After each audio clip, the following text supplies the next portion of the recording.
잘난 이야기가 아니라 부끄러운 이야기도 섞여 있고 실패한 이야기도 많이 들어 있고 후회하는 이야기도 있습니다. 왜냐하면 인생이라는 게 원래 그런 거니까요. 성공만 있는 인생은 없습니다. 실패만 있는 인생도 없고요. 다 섞여 있는 겁니다. 좋은 날도 있고 나쁜 날도 있고 견딜 만한 날도 있고 도저히 못 견디겠는 날도 있는 게 인생입니다. 나는 그걸 86년을 살면서 배웠습니다. 그래서 오늘 나는 당신에게 이렇게 해라 하고 말하지 않을 겁니다. 이게 정답이다 하고 말하지도 않을 겁니다. 그냥 내가 살아온 이야기를 천천히 들려드리려고 합니다. 밤에 혼자 앉아서 라디오처럼 틀어놓고 그냥 듣는 이야기. 그런 이야기를 하려고 합니다. 당신은 지금 어떤 마음으로 이 이야기를 듣고 계십니까? 혹시 피곤하신 건 아닙니까? 삶이라는 게 오래 살수록 무거워지는 것 같습니다. 젊었을 때는 앞만 보고 달렸습니다. 뒤를 돌아볼 여유가 없었어요. 먹고 살아야 했으니까, 가족을 먹여야 했으니까. 그런데 나이가 들면 어느 순간 뒤를 돌아보게 됩니다. 그때 잘한 것보다 못한 것들이 더 많이 떠오릅니다. 왜 그랬을까? 왜 그때 그렇게 했을까? 왜 그 말을 했을까? 왜 그 말을 못했을까? 후회라는 게 나이가 들수록 늘어납니다. 나도 그렇습니다. 나 정주영도 후회가 많은 사람입니다. 세상에서는 내가 뭔가 대단한 걸 이룬 사람처럼 말하지만 정작 나 자신은 밤에 혼자 있을 때면 후회가 밀려올 때가 많았습니다. 그래서 오늘 이 이야기는 그런 이야기도 함께 하려고 합니다. 잘난 이야기만 하는 게 아니라 부끄러운 이야기도 하고 미안한 이야기도 하고 그래서 당신이 듣고 나서 나만 그런 게 아니구나 하고 조금이라도 편해지셨으면 하는 마음입니다. 인생이라는 게 결국 혼자 가는 길입니다. 아무리 가족이 있어도 아무리 친구가 있어도 결국 내 인생은 내가 사는 겁니다. 그런데 가끔은 누군가의 이야기를 들으면서 아, 저 사람도 그랬구나 하고 위로를 받을 때가 있습니다. 나는 오늘 그런 이야기를 하려는 겁니다. 자, 그럼 처음부터 시작해 보겠습니다. 아주 먼 옛날 강원도 통천이라는 곳에서 한 아이가 태어났습니다. 그 아이가 나입니다. 가난했던 소년의 이야기. 나는 1915년에 태어났습니다. 강원도 통천군 아산면 반정리. 지금은 북한 땅이 된 곳입니다. 그러니까 나는 고향에 다시 가볼 수가 없는 사람입니다. 고향이라는 게 원래는 언제든 갈 수 있는 곳이어야 하는데 나에게 고향은 기억 속에만 있는 곳이 되어버렸습니다. 통천. 그곳은 바다가 가까운 곳이었습니다. 산도 있었고 들도 있었고 바다도 있었습니다. 자연은 아름다웠지만 우리 집은 가난했습니다. 가난이라는 게 요즘 사람들은 잘 모를 겁니다. 요즘 말하는 가난은 뭐 돈이 좀 부족하다 그런 정도잖습니까? 그런데 내가 어렸을 때의 가난은 그런 게 아니었습니다. 진짜로 먹을 게 없는 겁니다. 오늘 뭘 먹을지, 내일 뭘 먹을지 그게 걱정인 겁니다. 쌀이 없으면 보리라도 먹었고, 보리가 없으면 감자라도 먹었고, 감자가 없으면 풀뿌리라도 캐서 먹었습니다. 그게 내가 자란 시절입니다. 우리 아버지는 농사를 지으셨습니다. 땅이 넓지 않았습니다. 소작을 했습니다. 남의 땅을 빌려서 농사를 짓고 수확의 반 이상을 땅 주인에게 바쳐야 했습니다. 아무리 열심히 일해도 남는 게 없었습니다. 아버지는 말이 없는 분이셨습니다. 새벽에 일어나서 밭에 나가시고 해가 질 때까지 일하시고 저녁에 들어오시면 밥 한 그릇 드시고 그냥 주무셨습니다. 나는 아버지가 웃는 모습을 본 기억이 별로 없습니다. 그렇다고 화를 내시는 것도 아니었습니다. 그냥 아무 표정이 없으셨습니다. 지금 생각해보면 아버지도 지쳐 있으셨던 것 같습니다. 평생을 일해도 가난에서 벗어날 수가 없으니 희망이라는 게 없으셨던 것 같습니다. 어머니는 더 힘드셨을 겁니다. 아이들이 많았습니다. 나는 장남이었고 동생들이 여럿 있었습니다. 어머니는 그 많은 아이들을 먹이고 입히고 재우느라 하루도 쉬는 날이 없으셨습니다.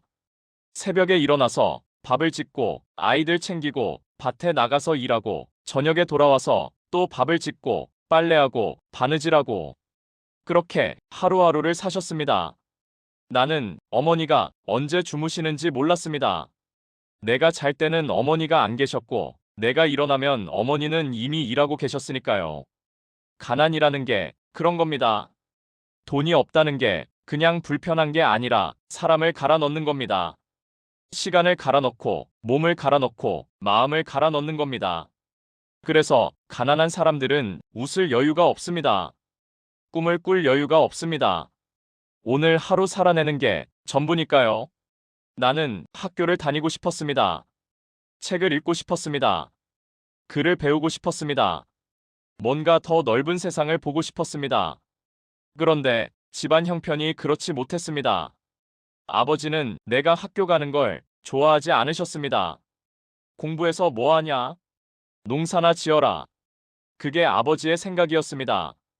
아버지가 나쁜 분이어서 그런 게 아닙니다. 아버지도 그렇게 살아오셨으니까 그게 당연하다고 생각하셨던 겁니다. 그 시절에는 농사꾼의 아들은 농사꾼이 되는 게 자연스러운 일이었습니다. 신분이라는 게 그때는 그렇게 정해져 있었습니다. 그래도 나는 학교를 다니고 싶었습니다. 어머니를 졸랐습니다. 학교 보내달라고. 어머니는 아버지 몰래 나를 학교에 보내주셨습니다. 초등학교를 다녔습니다. 송정국립보통학교. 학교에 가면 세상이 달라 보였습니다. 선생님이 칠판에 글을 쓰시면 그게 신기했습니다. 책을 읽으면 내가 모르던 세상이 펼쳐졌습니다. 나는 공부가 좋았습니다. 머리가 특별히 좋아서가 아니라 그냥 뭔가 새로운 걸 아는 게 좋았습니다. 그런데 학교를 다니면서도 집안일을 해야 했습니다. 새벽에 일어나서 소에게 풀을 먹이고 학교에 갔다가 돌아오면 또 일을 하고 그래도 학교에 갈 수 있다는 게 감사했습니다. 그러다가 내가 16살 되던 해 큰 결심을 하게 됩니다. 집을 나가기로 한 겁니다. 왜냐하면 이대로 있으면 평생 이 가난을 벗어날 수 없다는 걸 알았으니까요. 아버지처럼 평생 농사를 짓고 평생 가난하게 살고 그러다가 늙어서 죽는 것. 나는 그게 싫었습니다. 그렇다고 아버지가 잘못 사셨다는 게 아닙니다. 아버지는 아버지 나름대로 최선을 다해 사신 겁니다. 그런데 나는 뭔가 다른 삶을 살고 싶었습니다. 그게 뭔지는 몰랐습니다. 어디로 가야 하는지도 몰랐습니다. 다만 여기 있으면 안 된다는 것만 알았습니다. 그래서 아버지의 소를 팔았습니다. 지금 생각해도 부끄러운 일입니다. 아버지가 농사 짓는데 쓰시는 소를 아들인 내가 몰래 팔아버린 겁니다. 그 돈을 가지고 서울로 갔습니다. 기차를 탔습니다. 처음 타보는 기차였습니다. 창밖으로 풍경이 지나갔습니다. 산이 지나가고 들이 지나가고 마을이 지나갔습니다. 나는 떨렸습니다. 설레는 게 아니라 무서워서 떨린 겁니다. 내가 뭘 하는 건지, 잘 되긴 할 건지, 아버지가 알면 어떡하지, 그런 생각들이 머릿속을 맴돌았습니다. 서울에 도착했습니다. 사람이 정말 많았습니다. 통천에서는 보지 못한 풍경이었습니다. 높은 건물도 있었고, 자동차도 있었고, 전깃불도 있었습니다. 나는 그 속에서 아주 작은 존재가 된 것 같았습니다. 여기서 내가 뭘 할 수 있을까? 나 같은 게 이 큰 도시에서 살아남을 수 있을까? 그런 생각이 들었습니다. 그런데 돌아갈 수는 없었습니다. 아버지의 소를 팔아서 왔으니까. 돌아가면 아버지께 뭐라고 할 겁니까? 그래서 무조건 버텨야 했습니다. 그런데 아버지가 나를 찾아오셨습니다. 어떻게 알고 오셨는지 서울까지 찾아오셨습니다. 나는 아버지 얼굴을 볼 수가 없었습니다. 아버지는 아무 말씀도 안 하셨습니다. 그냥 내 손을 잡고 다시 고향으로 데려가셨습니다. 기차 안에서 아버지는 한마디도 안 하셨습니다. 나도 아무 말도 못했습니다. 그 침묵이 너무 무거웠습니다. 집에 돌아와서도 아버지는 나를 때리지 않으셨습니다. 욕하지도 않으셨습니다. 그냥 아무 말씀이 없으셨습니다. 그게 더 힘들었습니다. 차라리 혼내주셨으면 마음이 편했을 겁니다. 그런데 아버지의 그 침묵이 나를 더 괴롭게 했습니다. 그래도 나는 다시 집을 나왔습니다. 한 번이 아니라 여러 번. 아버지가 데려가시면 또 나오고 또 데려가시면 또 나오고 그렇게 4번인가 5번인가 집을 나갔다가 잡혀왔습니다. 지금 생각해보면 아버지도 참 힘드셨을 겁니다. 아들이라는 놈이 말을 안 듣고 자꾸 집을 나가니 얼마나 걱정이 되셨겠습니까? 그런데 그때 나는 아버지의 마음을 몰랐습니다. 내 생각만 했습니다. 나는 여기를 벗어나야 한다. 나는 다른 삶을 살아야 한다. 그 생각뿐이었습니다. 젊다는 게 그런 겁니다. 자기 생각만 하는 겁니다. 다른 사람의 마음을 헤아릴 여유가 없는 겁니다. 나중에 내가 나이가 들고 아버지가 되고 나서야 그때 아버지의 마음을 조금 알게 되었습니다. 아들이 집을 나가면 아버지는 얼마나 마음이 아프셨을까? 밤에 잠이 오셨을까? 혹시 무슨 일이 생기지는 않을까? 얼마나 걱정하셨을까? 그런 생각을 하면 지금도 마음이 아픕니다. 아버지, 그때는 죄송했습니다. 가난이라는 게 나를 어떻게 만들었느냐고요. 가난은 나를 단단하게 만들었습니다. 배고파 본 사람은 배고픔이 얼마나 무서운지 압니다. 그래서 다시는 그렇게 되지 않으려고 필사적으로 일합니다. 추워 본 사람은 추위가 얼마나 사무치는지 압니다. 그래서 따뜻한 게 얼마나 소중한지 압니다. 없어 본 사람은 있는 게 얼마나 감사한지 압니다. 나는 가난 덕분에 작은 것에도 감사할 줄 알게 되었습니다. 밥 한 끼가 감사하고, 잠자리가 감사하고, 일할 수 있는 게 감사하고, 그런 마음이 가난에서 왔습니다.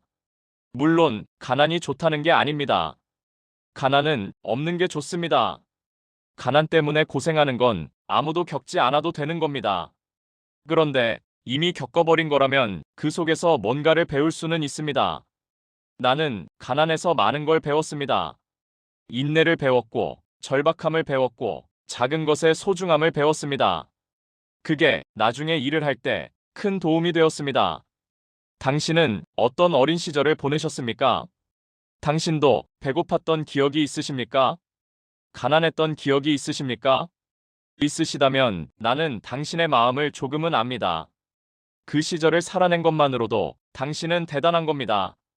그때는 살아남는 것 자체가 성공이었으니까요. 실패로 가득했던 젊은 날들. 자, 이제 내가 서울에 정착한 이야기를 해보겠습니다. 여러 번 집을 나갔다가 잡혀왔지만 결국 나는 서울에 남게 되었습니다. 20살 무렵이었을 겁니다. 서울에서 처음 한 일이 뭐였는지 아십니까? 부두 노동자였습니다. 인천 부두에서 짐을 나르는 일을 했습니다. 쌀가마니, 시멘트 포대, 온갖 짐을 등에 지고 나르는 일. 힘들었습니다. 정말 힘들었습니다. 그런데 힘든 것보다 더 힘든 게 있었습니다. 그 일을 아무리 열심히 해도 돈이 별로 안 모인다는 겁니다. 하루 벌어서 하루 먹고 살면 남는 게 없습니다. 이래서는 안 되겠다 싶었습니다.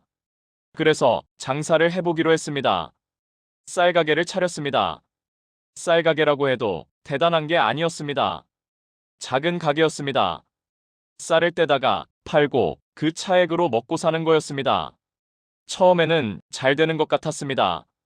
손님도 오고 돈도 들어오고. 그런데 얼마 안 가서 망했습니다. 왜 망했느냐고요? 외상 때문이었습니다. 그때는 외상이 많았습니다. 다음에 줄게 하고 쌀을 가져가는 사람들이 많았습니다. 나는 차마 안 된다고 못했습니다. 배고픈 사람이 쌀 좀 달라는데 어떻게 안 된다고 합니까? 그래서 다 외상으로 줬습니다. 그런데 돈을 안 갚는 사람들이 많았습니다. 갚을 돈이 없는 거였습니다. 그 사람들도 가난했으니까요. 결국 외상만 쌓이고 가게는 문을 닫았습니다. 첫 번째 실패였습니다. 그때 정말 막막했습니다. 장사를 해보겠다고 모아둔 돈을 다 쏟아부었는데 다 날린 겁니다. 다시 원점이었습니다. 아니, 원점보다 더 나빴습니다. 빚까지 졌으니까요.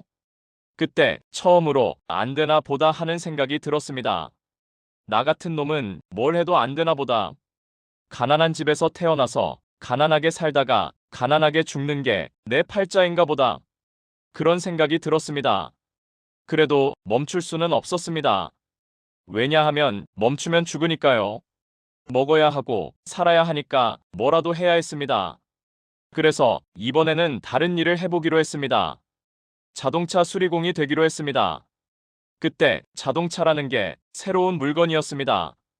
조선에 자동차가 많지 않았으니까요. 그런데 나는 생각했습니다. 앞으로 자동차가 많아질 거다. 그러면 고치는 사람도 필요할 거다. 그래서 자동차 수리 기술을 배우기로 했습니다. 정비소에 들어갔습니다. 견습공으로 하는 일은 청소하고 심부름하고 기름때 묻은 부품 닦고 선배들 밥 날라다 주고 그런 거였습니다. 기술을 배우기까지 오래 걸렸습니다. 선배들이 쉽게 안 가르쳐 줬습니다. 네가 뭔데 그런 걸 배우려고 해. 그런 말을 많이 들었습니다. 그래도 포기하지 않았습니다. 옆에서 보면서 배웠습니다. 선배가 일하는 걸 지켜보면서 머릿속으로 익혔습니다. 밤에는 혼자 연습했습니다. 남들 다 퇴근하고 나면 부품을 만져보고 분해해보고 다시 조립해보고 그렇게 조금씩 기술을 익혔습니다. 그런데 정비소도 오래 다니지 못했습니다. 왜냐하면 정비소가 문을 닫았으니까요. 주인이 사업을 접은 겁니다. 또 실직입니다. 또 원점입니다. 그때 정말 하늘이 무너지는 것 같았습니다. 이제 좀 기술도 배우고 자리를 잡아가는 것 같았는데 또 처음부터 시작해야 하는 겁니다. 그래서 이번에는 내가 직접 사업을 해보기로 했습니다. 자동차 수리 가게를 차렸습니다. 아도 서비스. 그게 가게 이름이었습니다. 자동차를 고치는 가게. 이번에는 될 줄 알았습니다. 기술도 있고 경험도 있으니까. 그런데 또 안 됐습니다. 왜 안 됐느냐고요? 화재가 났습니다. 가게가 불에 탔습니다. 어이가 없었습니다. 이게 뭡니까? 뭘 해도 안 되는 겁니까? 쌀가게 하면 외상 때문에 망하고 정비소 다니면 정비소가 문 닫고 내 가게를 차리면 불이 나고 하늘이 나를 시험하는 건가 싶었습니다. 그때가 내 인생에서 가장 힘들었던 시기 중 하나였습니다. 밤에 잠이 안 왔습니다. 내가 뭘 잘못한 거지? 왜 나한테만 이런 일이 생기지? 포기할까? 그런 생각이 머릿속을 맴돌았습니다. 새벽에 혼자 앉아 있으면 눈물이 났습니다. 남자가 울면 안 된다고 하지만 그때는 참을 수가 없었습니다. 너무 막막하고 너무 외롭고 너무 무서웠습니다. 그런데 신기한 건 그래도 다음날 아침이 오면 또 일어났다는 겁니다. 왜 일어났느냐고요? 그건 나도 모르겠습니다. 그냥 일어났습니다.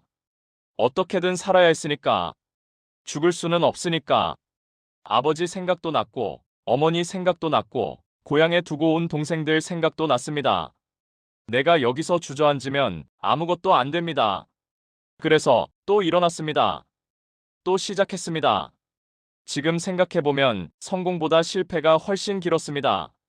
사람들은 나중에 내가 현대를 세우고 큰 사업을 하니까 성공한 사람이라고 말합니다. 그런데 내 인생에서 성공한 시간보다 실패한 시간이 훨씬 깁니다. 쌀가게 망하고 정비소 잘리고 가게 불나고 그런 시간들. 아무것도 안 풀리던 시간들. 되는 일이 하나도 없던 시간들. 그 시간이 훨씬 길었습니다. 그러니까 만약 당신이 지금 뭔가 잘 안 풀린다고 느끼신다면 그건 당신만 그런 게 아닙니다. 누구나 그렇습니다. 성공한 사람들도 다 그런 시간을 거쳤습니다. 다만 나중에 잘 되니까 그 시간을 잊어버리는 것뿐입니다. 실패라는 게 그때는 정말 힘듭니다. 자존심도 상하고 미래도 막막하고 다른 사람들 눈치도 보이고 쟤 또 망했대. 쟤는 뭘 해도 안 돼. 그런 말이 들리는 것 같고 그런데 나중에 돌아보면 그 실패들이 다 밑거름이 됩니다. 쌀가게 하면서 장사가 뭔지 배웠습니다. 외상을 함부로 주면 안 된다는 것도 배웠고요. 정비소 다니면서 기술을 배웠습니다. 손으로 뭔가를 만들고 고치는 게 뭔지 배웠습니다. 불난 가게를 다시 일으키면서 위기에서 어떻게 해야 하는지 배웠습니다. 그러니까 실패가 헛된 게 아니었습니다. 그때는 몰랐지만 나중에 알게 됐습니다. 실패 없이 성공하는 사람은 없습니다. 당신은 얼마나 많이 실패해 보셨습니까? 사업이 안 됐던 적이 있으십니까? 직장을 잃은 적이 있으십니까? 믿었던 사람에게 배신당한 적이 있으십니까? 열심히 했는데 안 됐던 적이 있으십니까? 있으시다면 그건 당신이 못나서가 아닙니다. 살다 보면 그런 일이 있는 겁니다. 중요한 건 그 다음에 어떻게 하느냐입니다. 주저앉느냐, 다시 일어나느냐? 나는 다시 일어났습니다. 당신도 지금까지 살아계신 걸 보면 다 일어나신 겁니다. 그러니까 당신도 대단한 겁니다. 내가 하면 된다고 말하게 된 이유. 하면 된다. 이 말 많이 들어보셨을 겁니다. 내가 한 말로 유명해진 말입니다. 그런데 이 말이 어떻게 나왔는지 아시는 분은 많지 않습니다. 사람들은 이 말을 긍정의 말이라고 생각합니다. 열심히 하면 다 된다. 노력하면 성공한다. 긍정적으로 생각해라. 그런 뜻이라고 생각합니다. 그런데 솔직히 말씀드리면 그런 뜻이 아니었습니다. 이 말은 긍정이 아니라 각오였습니다. 도망칠 수 없는 상황에서 나 자신에게 내뱉은 말이었습니다. 울산 조선소 이야기를 해보겠습니다. 1970년대 초 나는 조선소를 짓기로 했습니다. 배를 만드는 공장. 그것도 아주 큰 배, 30만 톤짜리 유조선을 만드는 공장.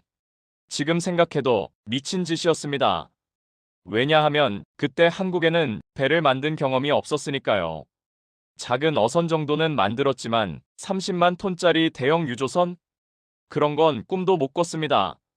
기술도 없었고 경험도 없었고 돈도 없었습니다. 그런데 나는 해보겠다고 했습니다. 왜냐고요? 솔직히 잘 될 거라는 확신이 있어서가 아니었습니다. 다만 해야 했기 때문입니다. 나라가 발전하려면 중공업이 필요했습니다. 배를 만들 수 있어야 했습니다. 누군가는 해야 하는 일이었습니다. 그래서 내가 하겠다고 한 겁니다. 문제는 돈이었습니다. 조선소를 짓는데 엄청난 돈이 필요했습니다. 한국에는 그런 돈이 없었습니다. 그래서 외국에서 돈을 빌려와야 했습니다. 영국에 갔습니다. 바클레이즈 은행. 돈을 빌려달라고 했습니다. 은행 사람들이 나를 이상하게 쳐다봤습니다. 한국이 어디 있는 나라죠? 조선소. 배 만들어 본 적이 있습니까? 기술이 있습니까? 경험이 있습니까? 없다고 했습니다. 솔직하게. 기술도 없고 경험도 없다고. 그랬더니 그러면 어떻게 배를 만들겠다는 겁니까? 그 질문에 나는 주머니에서 뭘 꺼냈습니다. 500원짜리 지폐. 그 지폐에는 거북선 그림이 있었습니다. 나는 그 지폐를 보여주면서 말했습니다. 우리 조상들은 400년 전에 세계 최초로 철갑선을 만들었습니다. 우리 민족은 배를 만들 수 있는 민족입니다. 지금 생각하면 황당한 논리입니다. 400년 전에 배를 만들었다고 지금도 만들 수 있다? 말이 됩니까? 그런데 그때 나는 그게 전부였습니다. 보여줄 게 그것밖에 없었습니다. 기술 문서 없습니다. 실적 없습니다. 경험 없습니다. 있는 건 500원짜리 지폐에 있는 거북선 그림뿐. 신기하게도 은행에서 돈을 빌려줬습니다. 왜 빌려줬느냐고요? 나도 정확히는 모르겠습니다. 아마 내 눈빛을 봤던 것 같습니다. 이 사람은 진짜 하겠구나. 그런 걸 느꼈던 것 같습니다. 간절함이라는 게 전해지는 게 있습니다. 말로는 설명이 안 되는데 눈빛으로, 태도로 전해지는 게 있습니다. 나는 그때 진짜 간절했습니다. 이게 안 되면 나도 끝이고 회사도 끝이고 다 끝이었으니까요. 돈을 빌려왔습니다. 이제 조선소를 지어야 합니다. 울산 미포만. 그 넓은 바닷가에 조선소를 짓기 시작했습니다. 그런데 문제가 한두 가지가 아니었습니다. 경험이 없으니까 뭘 어떻게 해야 하는지 몰랐습니다. 외국에서 기술자를 데려왔습니다. 일본에서, 유럽에서. 그 사람들한테 배우면서 동시에 짓기 시작했습니다. 배우면서 짓는 겁니다. 미친 짓이죠. 보통은 다 배우고 나서 짓습니다. 그런데 우리는 배우면서 지었습니다. 시간이 없었으니까요. 돈을 빌려온 거니까 이자가 나갑니다. 빨리 지어서, 빨리 배를 만들어서, 빨리 팔아야 합니다. 그래서 닥치는 대로 했습니다. 현장에서 문제가 계속 생겼습니다. 사장님, 이거 안 됩니다. 사장님, 이건 불가능합니다. 사장님, 포기해야 합니다. 그런 말을 하루에도 몇 번씩 들었습니다. 그때마다 나는 말했습니다. 해봤어? 안 된다고 하기 전에 해봤느냐고. 해보지도 않고 안 된다고 말하지 말라고. 해보고 안 되면 다른 방법을 찾으면 됩니다. 그런데 해보지도 않고 안 된다고 하면 그건 시작도 안 한 겁니다. 해봤어? 이 말을 내가 얼마나 많이 했는지 모릅니다. 그리고 하면 된다. 이 말도 그때 많이 했습니다. 그런데 이 말은 긍정의 말이 아니었습니다. 도망칠 수 없으니까 어떻게든 해야 하니까 나 자신에게 다짐하는 말이었습니다. 안 되면 어떡하냐고요? 그건 생각하지 않았습니다. 생각하면 무서워서 못합니다. 그냥 된다고 생각했습니다. 되게 해야 한다고 생각했습니다. 그게 하면 된다의 진짜 뜻입니다. 조선소가 드디어 완성됐습니다. 첫 번째 배를 만들었습니다. 그 배가 바다에 뜰 때 나는 울었습니다. 사람들 앞에서는 울면 안 되니까 화장실에 가서 울었습니다. 진짜 됐구나. 불가능하다고 했는데 됐구나. 그 감격이 평생 잊히지 않습니다. 그래서 당신에게 말씀드리고 싶습니다. 하면 된다는 말이 낙관적인 말이 아닙니다. 각오의 말입니다. 결심의 말입니다. 도망칠 수 없을 때 어떻게든 해내겠다는 결심. 그런 의미입니다. 당신도 인생에서 그런 순간이 있으셨을 겁니다. 도망치고 싶은데 도망칠 수 없을 때, 포기하고 싶은데 포기할 수 없을 때, 그때 이를 악물고 해보자라고 했던 순간, 그게 하면 된다입니다. 내가 자주 했던 말들, 그리고 그 말의 진짜 뜻. 나는 말을 많이 하는 사람이 아니었습니다. 원래 말수가 적은 편이었습니다. 그런데 살다 보니 몇 가지 말들이 자주 나오게 됐습니다. 해봤어? 시련은 있어도 실패는 없다. 안 되는 이유를 찾지 말고 되게 할 방법을 찾아라. 이런 말들. 사람들이 이 말들을 명언이라고 합니다. 그런데 나는 명언을 만들려고 한 게 아니었습니다. 그냥 그때그때 상황에서 나온 말들입니다. 그 말들이 어떻게 나왔는지 이야기해 보겠습니다. 해봤어? 이 말은 아까 말씀드린 것처럼 조선소 지을 때 많이 했습니다. 그런데 이 말에는 깊은 뜻이 있습니다. 사람이라는 게 해보기도 전에 안 될 거라고 생각하는 경우가 많습니다. 그건 안 돼. 그건 불가능해. 그건 해봤자 소용없어. 이렇게 말하는 사람들. 그런데 정말 해봤냐고요? 진짜로 해봤는데 안 됐냐고요? 아니면 그냥 안 될 것 같아서 안 해본 거냐고요? 이 두 가지는 전혀 다릅니다. 해보고 안 된 건 실패입니다. 실패에서는 배울 게 있습니다. 그런데 안 해보고 안 된다고 하는 건 시작도 안 한 겁니다. 거기서는 아무것도 배울 수 없습니다. 그래서 나는 안 된다고 말하는 사람에게 꼭 물었습니다. 해봤어? 해봤으면 왜 안 됐는지 이야기해보자. 해결책을 같이 찾아보자. 안 해봤으면 일단 해봐라. 해보고 나서 말해라. 당신은 인생에서 해보기도 전에 포기한 게 있으십니까? 아, 그건 나도 마찬가지입니다. 나도 해보지 못한 게 많습니다. 하고 싶었는데 못한 게 많습니다. 다만 중요한 건 정말 중요한 거라면 일단 해봐야 한다는 겁니다. 해보면 될 수도 있고 안 될 수도 있습니다. 그런데 안 해보면 100%안 됩니다. 이건 확실합니다.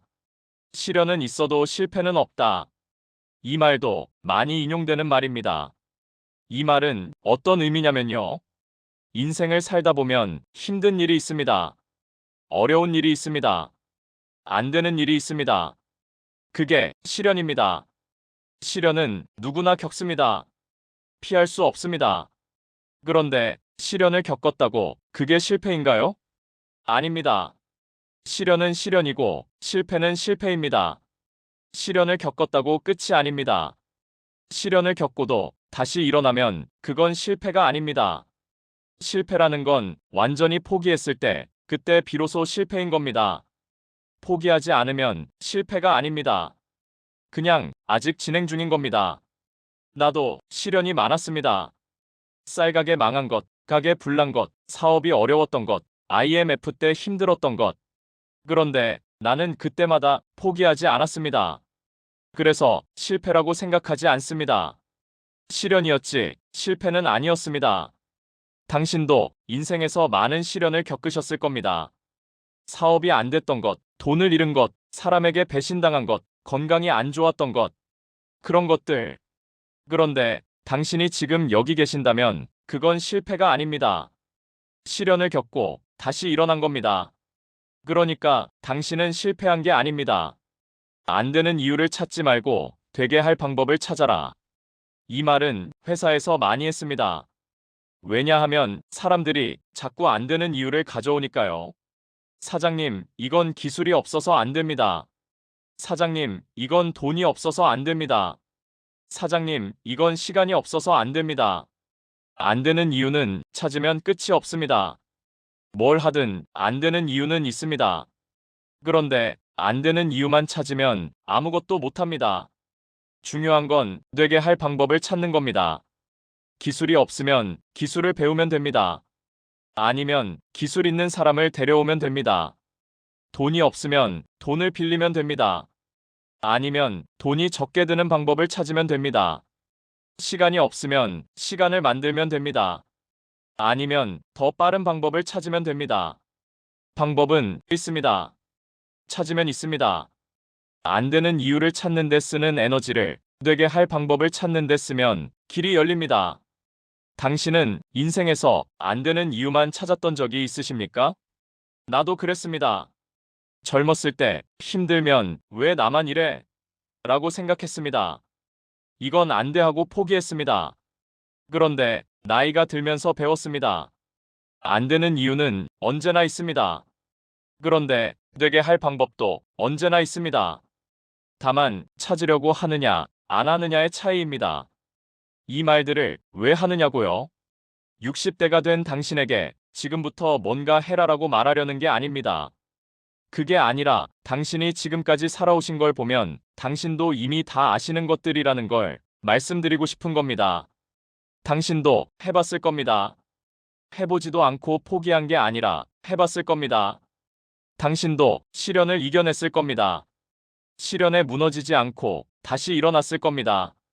당신도 되게 할 방법을 찾았을 겁니다. 안 된다고 주저앉지 않고 어떻게든 방법을 찾았을 겁니다. 그러니까 당신도 나랑 같은 겁니다. 나만 대단한 게 아닙니다.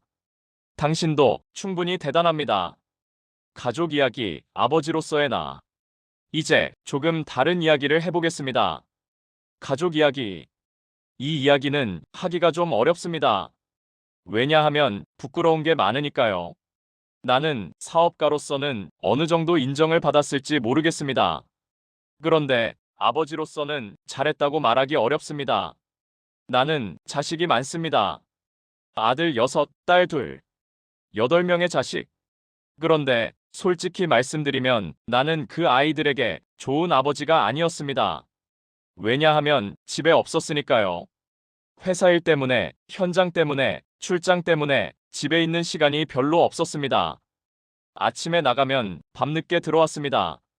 아이들이 잘 때 나가서 아이들이 잘 때 들어오는 날이 많았습니다. 얼굴 볼 시간도 없었습니다. 아이들이 어렸을 때 무슨 일이 있었는지, 뭘 좋아했는지, 뭘 힘들어했는지 나는 잘 모릅니다. 아내가 다 키웠습니다. 나는 돈을 벌어오는 사람이었을 뿐 아버지 노릇을 한 건지 모르겠습니다. 지금 생각하면 그게 미안합니다. 아이들이 크면서 거리가 생겼습니다. 어렸을 때는 아버지를 따랐을 겁니다. 아버지가 뭘 하든 그냥 좋았을 겁니다. 그런데 아이들이 크면 생각이 생깁니다. 우리 아버지는 왜 집에 안 계시지? 우리 아버지는 왜 같이 안 놀아주시지? 우리 아버지는 우리를 사랑하시는 걸까? 그런 생각을 했을 겁니다. 나는 사랑한다는 말을 잘 못했습니다. 그 시절 남자들이 다 그랬습니다. 사랑한다, 고맙다, 미안하다 이런 말을 입 밖에 내기가 어려웠습니다. 속으로는 생각해도 말로 못했습니다. 그게 지금 생각하면 후회됩니다. 왜 그때 한마디 못했을까? 아버지가 사랑한다라고 왜 못했을까? 아이들이 다 크고 나도 늙고 나서야 좀 달라졌습니다. 이제는 가끔 말합니다. 고생했다. 잘하고 있다. 그런 말을요. 그런데 이미 늦은 것 같기도 합니다. 아이들이 어렸을 때 그 말이 필요했을 때 못했으니까요. 당신은 어떠십니까? 당신도 자식에게 하고 싶은 말을 못한 게 있으십니까? 나는 그게 많습니다. 그래서 당신의 마음을 조금은 압니다. 가장의 무게라는 게 있습니다. 먹여 살려야 한다는 책임, 돈을 벌어야 한다는 압박, 가족을 지켜야 한다는 의무. 그 무게가 무겁습니다. 그 무게 때문에 정작 가족과 함께하는 시간을 놓칩니다. 가족을 위해 일하는데 정작 가족과는 멀어지는 거죠. 이상하지 않습니까? 가족을 위해서 하는 일인데 가족과 멀어지다니. 그런데 많은 아버지들이 그렇게 살았습니다. 나도 그랬고 당신도 그랬을 겁니다. 그래서 미안합니다. 아이들에게 미안하고 아내에게 미안합니다. 더 많이 함께하지 못해서, 더 많이 말하지 못해서, 더 많이 안아주지 못해서 나는 사랑을 잘 표현하지 못하는 남자였습니다. 속으로는 사랑했는데 밖으로 안 나왔습니다. 그게 평생의 후회입니다. 당신도 그런 후회가 있으십니까? 있으시다면 아직 늦지 않았을 수도 있습니다. 나는 이미 세상을 떠났지만 당신은 아직 살아계시니까요. 지금이라도 하고 싶은 말이 있으면 하시기 바랍니다. 사랑한다. 고맙다. 미안하다. 어색해도 하는 게 낫습니다. 안 하면 나처럼 평생 후회합니다. 돈에 대한 내 생각, 돈 이야기를 해보겠습니다. 나는 돈을 많이 번 사람입니다. 현대라는 회사가 커지면서 돈도 많이 들어왔습니다.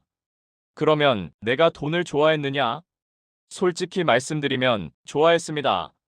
아니, 좋아했다기보다는 돈이 필요했습니다. 돈이 없으면 아무것도 못합니다.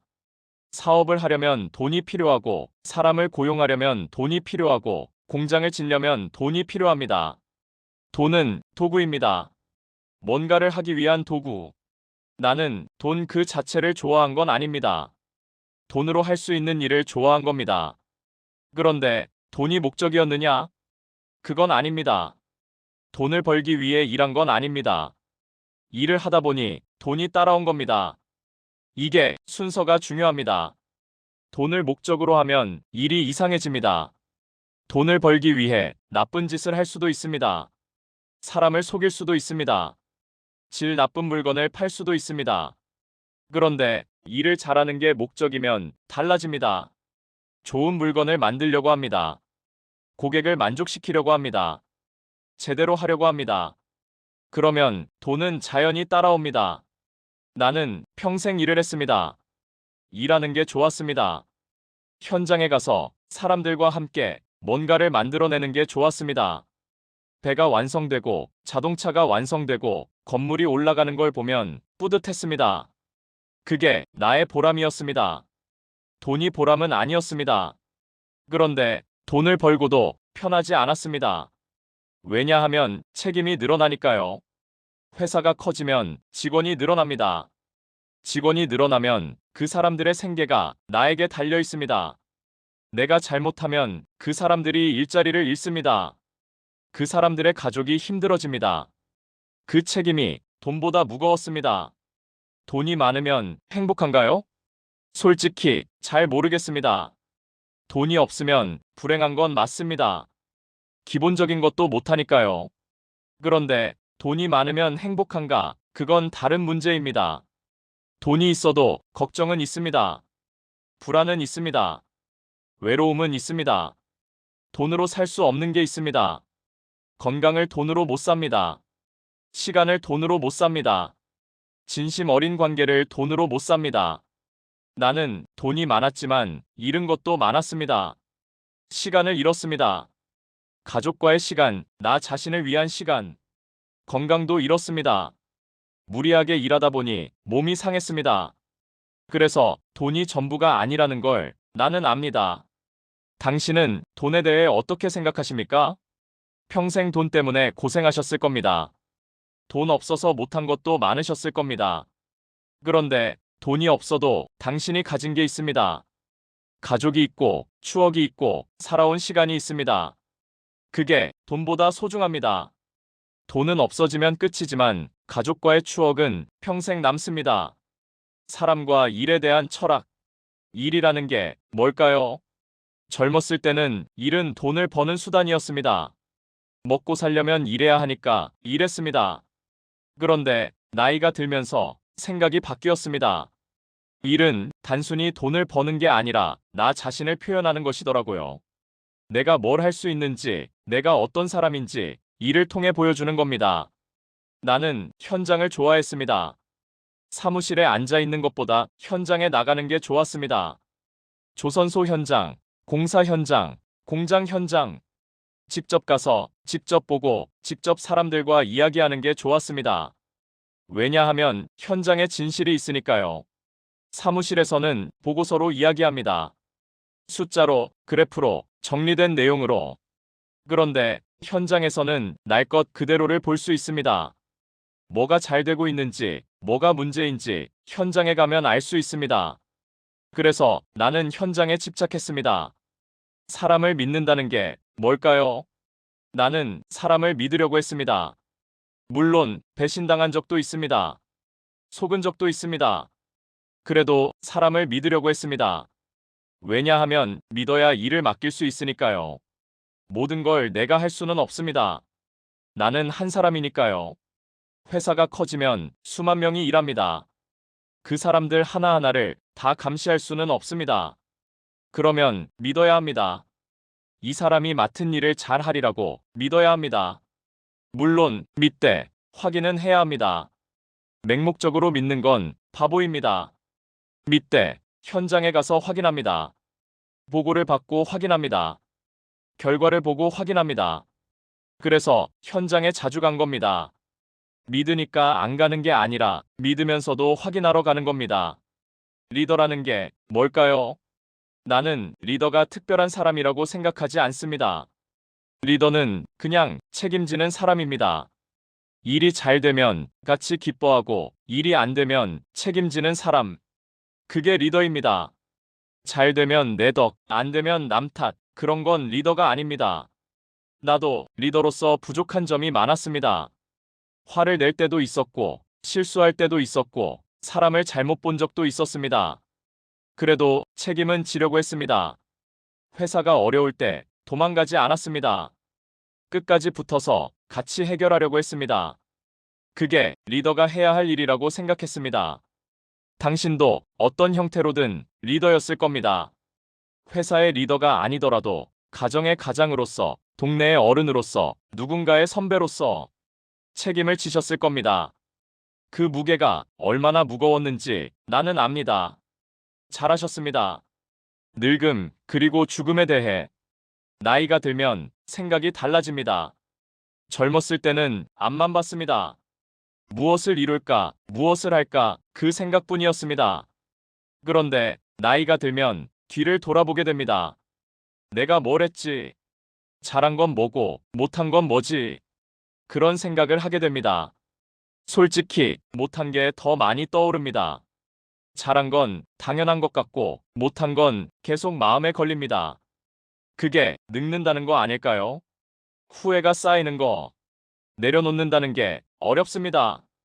평생 일만 했으니 일을 안 하면 뭘 해야 할지 모르겠습니다. 손에서 일을 놓으면 허전합니다. 불안합니다. 내가 쓸모없는 사람이 된 것 같습니다. 그런데 내려놓아야 할 때가 있습니다. 젊은 사람들에게 자리를 내줘야 할 때가 있습니다. 그걸 인정하는 게 쉽지 않습니다. 죽음에 대해서도 생각하게 됩니다. 젊었을 때는 죽음이 멀게 느껴졌습니다. 남의 일 같았습니다. 그런데 나이가 들면 가까워집니다. 친구들이 하나둘 떠나고 선배들이 떠나고 주변에서 사람들이 떠나면 내 차례도 오겠구나 생각하게 됩니다. 나는 죽음을 두려워하지 않으려고 했습니다. 두려워해봤자 피할 수 없는 거니까요. 누구나 언젠가는 죽습니다. 그건 자연의 순리입니다. 나도 죽고 당신도 언젠가 죽습니다. 그게 슬픈 게 아니라 당연한 겁니다. 중요한 건 어떻게 살았느냐입니다. 얼마나 오래 살았느냐가 아니라 어떻게 살았느냐, 뭘 했느냐, 누구를 만났느냐, 무슨 추억을 남겼느냐. 나는 86년을 살았습니다. 긴 시간이었습니다. 힘든 날도 있었고 좋은 날도 있었습니다. 다 합쳐서 내 인생입니다. 후회도 있지만 감사도 있습니다. 당신은 어떻게 생각하십니까? 죽음이 두렵습니까? 두려우시다면 그건 당연한 겁니다. 모르는 거니까요. 그런데 너무 두려워하지 않으셨으면 합니다. 당신이 살아온 시간이 당신의 인생입니다. 그 시간이 없어지는 게 아닙니다. 당신이 사랑했던 사람들의 기억 속에, 당신이 남긴 것들 속에 남아 있습니다. 그러니까 너무 두려워하지 마시기 바랍니다. 에필로그 당신에게 하고 싶은 말. 자, 이제 긴 이야기의 끝입니다. 나 정주영이 밤에 혼자 조용히 들려드린 이야기. 처음에 말씀드린 것처럼 이건 성공담이 아닙니다. 가르치려고 한 것도 아닙니다. 그냥 내가 살아온 이야기를 당신에게 들려드린 것입니다. 당신은 지금 60대쯤 되셨을 겁니다. 인생을 거의 다 살아오셨습니다. 어렸을 때 배고팠던 기억, 젊었을 때 열심히 일했던 기억, 가족을 먹여 살리느라 밤낮 없이 뛰어다녔던 기억, 힘들 때 이 악물고 버텼던 기억, IMF 때 무너지는 것 같았던 기억, 그래도 다시 일어났던 기억, 다 가지고 계실 겁니다. 나는 당신에게 이렇게 해라 하고 말하지 않겠습니다. 당신은 이미 다 아시는 분입니다. 살아보셨으니까요. 살아본 사람은 다 압니다. 책에서 배우는 게 아닙니다. 강의에서 배우는 게 아닙니다. 살아보면 압니다. 다만 하나만 말씀드리겠습니다. 당신도 충분히 잘 살아왔습니다. 누가 뭐라 해도 당신은 최선을 다해 사셨습니다. 성공했느냐, 실패했느냐, 그건 중요하지 않습니다. 살아냈느냐, 그게 중요합니다. 당신은 살아내셨습니다. 그러니까 당신은 대단한 겁니다. 밤에 혼자 앉아 계시면 가끔 생각이 많아지실 겁니다. 내가 잘 산 건가? 더 잘할 수 있었는데 왜 그때 그랬을까? 그런 생각이 드시면 이렇게 생각해 보시기 바랍니다. 그때는 그게 최선이었다고. 지금 돌아보면 후회가 되지만 그때는 그게 할 수 있는 전부였다고. 그러니까 자신을 너무 탓하지 마시기 바랍니다. 당신은 충분히 애썼습니다. 나 정주영도 후회가 많습니다. 더 잘할 수 있었는데 못한 것들, 가족에게 더 잘하지 못한 것, 사람들에게 더 따뜻하지 못한 것, 그런 후회들. 그런데 그 후회를 안고도 살아가는 겁니다. 후회가 없는 인생은 없습니다. 후회를 안고 그래도 살아가는 게 인생입니다. 당신에게 마지막으로 조용히 여쭤보겠습니다. 당신은 지금 어떤 마음이십니까? 밤이 깊었습니다. 이제 이 이야기를 마치겠습니다. 들어주셔서 감사합니다. 나 정주영이었습니다. 당신도 편히 주무시기 바랍니다. 내일도 해는 뜹니다.